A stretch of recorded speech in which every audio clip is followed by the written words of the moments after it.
OK, bonjour à tous. Voilà, je vais vous présenter un peu quelques équipements pilotes qu'on a à l'Université du Québec à Trois-Rivières, mais aussi chez Inofib, parce qu'on est dans une situation particulière ici. C'est qu'on a un pavillon où est-ce que mon institut de recherche, l'I2A3, puis cet été, un centre collégial de transfert technologique appelé Inofib du Cégep de Trois-Rivières, on se trouve sous le même toit. On est physiquement dans le même bâtiment. C'est vraiment, vraiment intéressant au niveau de la mutualisation des ressources, spécialement des équipements. Ça nous donne accès à un paquet, surtout pour nous, l'équipe de recherche universitaire, ça nous donne accès à un paquet d'équipements de pilote vraiment intéressants. Je ne vais pas faire le tour des équipements de pilote d'Innofibre, mais je tenais à vous quand même vous présenter quelques images. C'est carrément une mini papetière. Moi, là, mon bureau est j'ai une mini papetière carrément derrière mon bureau. C'est tous des équipements à l'échelle pilote pour faire, oui, des pâtes et papier. Mais dites-vous, dans le monde des pâtes et papier, il y a beaucoup de traitements d'eau usée, traitement de boue d'épuration, déshydratation des pâtes. Imaginez-vous que tous ces équipements-là, pour faire ça, on les a à l'échelle pilote.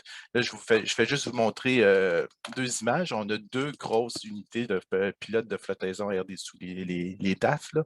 On en a vraiment deux grosses. Eux autres, ils s'en servent pour enlever l'encre dans les pâtes. Mais nous, on s'en est déjà servi, entre autres, pour récolter notre biomasse de microalgues dans nos expériences. Bref, c'est des équipements vraiment, vraiment intéressants. Je pourrais vous montrer plein d'autres images. On a des tambours rotatifs, on a des presses de déshydratation. C'est assez intéressant comme parc d'équipement. Mais moi, je voulais aujourd'hui plus focaliser sur nos histoires d'algues, de microalgues. Euh, on a développé une expertise avec Innofibre au fil des dernières années là-dedans. On essaie de couvrir le plus d'étapes possible de la chaîne de valeur, là, du développement des souches jusqu'au produit final, là, en passant par de la production pilote, la récolte à l'échelle pilote, la déshydratation aussi à l'échelle pilote. Bref, on travaille sur tout ça. Puis, on n'est pas beaucoup de profs, par contre, qui travaillent là-dessus à l'UQTR. Il y a moi, il y a le professeur Isabelle Desgagnés-Phoenix avec, entre autres, sa chaire sur la biologie synthétique des microalgues. Puis on a aussi prof Tagnon Missioun, qui est très fort en biotechnologie alcale. Puis du côté d'Inofib, c'est mon ancienne étudiante Nathalie Bourdeau, qui est une des chercheuses d'Inofib, puis qui s'occupe de tous les projets de microalgues du côté d'Inofib. Bon, ce que je vais vous présenter en premier, c'est euh, en, euh, la chaîne des procédés pour se rendre jusqu'à nos produits. C'est celle avec laquelle on travaille beaucoup plus dans tous nos projets. On a, bien entendu, on cultive à petite échelle les algues, mais surtout, on fait beaucoup de maintenance de souches algales.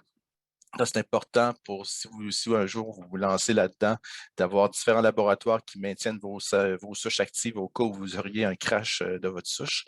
Fait que nous, on fait ça, on offre ce service-là aussi. On a des consortiums d'algues de d'autres laboratoires, fait qu'on maintient ça en vie active.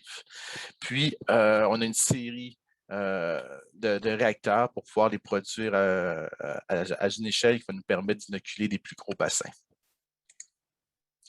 Parlant des plus gros bassins, bien, je vous montre ici notre bassin pilote de 10 mètres cubes, de 10 000 litres. C'est carrément installé dans l'usine pilote papetière d'Innofibre. Puis ça nous permet de produire beaucoup, beaucoup de biomasse algale pour pouvoir ensuite utiliser tous les équipements papetiers de pilote qu'on a autour pour pouvoir la récolter, déshydrater, etc. On a travaillé beaucoup, beaucoup sur cette partie-là parce que la récolte et la déshydratation de la biomasse algale, c'est encore très coûteux dans le monde. Puis nous, on a vraiment travaillé là-dessus pour réduire les coûts le plus bas possible. Là, je vais vous présenter. Là, pour ceux qui sont curieux, ce bassin-là, c'est une technologie brevetée. Ça permet une homogénéisation presque parfaite de la biomasse algale des cellules d'algues dans les eaux usées dans lesquelles on les met. Bon, c'est tout ça. Donc, c'était juste pour votre information. Vous l'aurez quand on partagera notre présentation. Euh, là où est-ce on se démarque beaucoup, c'est au niveau de la récolte, de la déshydratation de la biomasse algale. On a réussi à développer un procédé pour atteindre on laisse sédimenter, on laisse décanter notre biomasse algale dans notre bassin. Ensuite, ce qu'on fait, c'est qu'on l'envoie carrément dans une machine à papier. Ça, c'est le foudrinier d'une machine à papier, ce que vous voyez ici en bas de l'écran. C'est la première étape de la machine à papier. Puis ça nous permet d'obtenir une biomasse algale d'une cité d'environ entre 17 puis 20 On a développé une technique pour y parvenir. Puis ensuite, ça nous permet à cette cité-là de la transformer en biobrut. On aime bien en faire du pétrole. On a des réacteurs pour faire de la liquéfaction hydrothermale à différents volumes, 600 millilitres, je pense, de 2 litres, puis on en a un de 20 litres aussi. Puis ce qui est intéressant, c'est que ça nous permet, oui, de faire un biobrut avec lequel on a beaucoup de projets où est-ce qu'on essaie de remplacer des bitumes dans, par exemple, des toiles d'étanchéité. Mais ce qui est intéressant avec ce procédé-là, c'est que ça nous génère une phase aqueuse dans laquelle il y a encore on recycle les nutriments puis qu'on peut ramener dans le bassin. Ça, les stratégies de recyclage des nutriments dans le monde de la production de microalgues, c'est important. Puis le procédé de liquéfaction hydrothermale se positionne très bien dans cette perspective-là. Ça, c'est notre réacteur pressurisé pour du HTL de 20 litres. Il n'y en a pas beaucoup au Québec. Le HTL, c'est de la conversion thermique de la biomasse, mais c'est surtout très bon pour la conversion thermique de la biomasse humide. Ça fait appel à de l'eau chaude pressurisée, qu'on dit sous-critique. Puis ça permet carrément de liquéfier de la biomasse à gaz. C'est un peu comme ça que la Terre fabrique son pétrole depuis des années. On est capable de le faire dans des procédés à l'échelle pilote. Puis cette technologie-là, pour votre information, est quand même très bien développée. Il y a très peu de compagnies qui l'ont rendu à pleine maturité, mais ça existe. Il existe des procédés qui se font en continu à travers le monde de HTL. Là, je vais vous montrer d'autres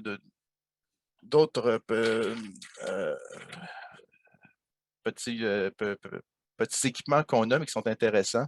On a travaillé beaucoup sur l'optimisation de notre montage pour pouvoir préparer nos inoculums pour nos expériences à plus grande échelle. Puis on est rendu maintenant qu'on travaille dans des ballons. Fait que je voulais juste vous présenter ça. Je pense que c'est une bonne façon, entre autres, de faire des expériences à l'échelle de laboratoire, mais aussi de préparer des inoculums qui sont, entre guillemets, de qualité pour vos productions à plus grande échelle. On a des photobioréacteurs. Le gros bassin que je vous ai présenté tout à l'heure, on dit souvent qu'on fait de la production de microalgues, la production mixotrophe à dominance hétérotrophe. Donc, il n'y a pas beaucoup de lumière dans notre gros bassin d'algues, mais il existe des façons de cultiver des algues avec la lumière.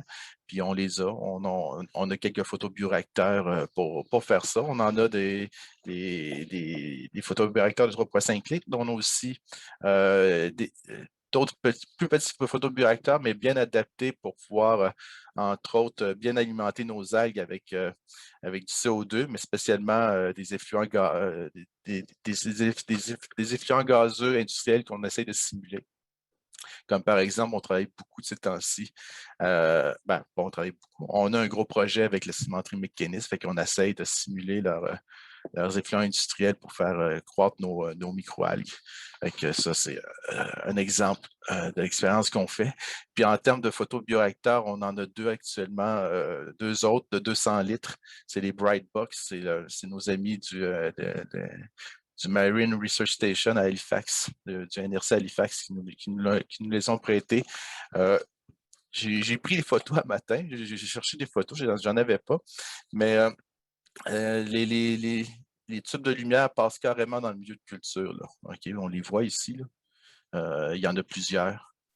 Puis, bon, cette technologie-là était difficile à mettre à l'échelle. Il en existe avec un volume de 1000 litres, mais elle a inspiré, entre autres, la compagnie Pond Biofuels, ceux qui produisaient des microalgues à partir des effluents gazeux de la cimenterie St. Mary's en Ontario. Puis maintenant, eux autres sont rendus avec des photobioréacteurs assez grands. Là. Donc, eux autres, ils ont réussi à mettre ça à l'échelle, finalement.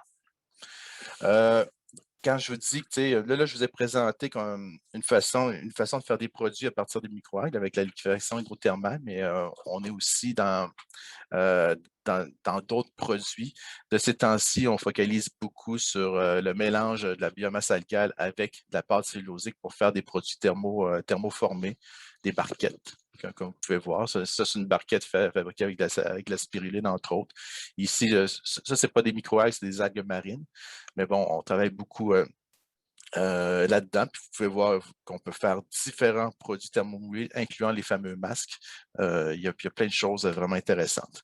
D'ailleurs, ça, c'est actuellement, c'est notre projet phare en microalgues ici dans mon équipe, puis aussi avec Innofibre. Vraiment, nous, ça fait longtemps qu'on travaille sur la valorisation des eaux usées du parc industriel de Victoriaville pour en faire des produits utilisables soit sur place ou localement. C'est de l'économie circulaire à son meilleur. On aime vraiment ça. Puis maintenant, on a du financement pour prendre cette biomasse de microalgues-là puis fabriquer des contenants pour une entreprise qui est à 1 kilomètre de l'usine de Parmalat, que c'est la principale source d'eau usée qu'on utilise pour produire nos microalgues. Donc vraiment, c'est un projet qui est intéressant et ça nous amène aussi à l'approche qu'on essaye de mettre en branle, spécialement au Québec et au Canada, les fameuses fermes algales.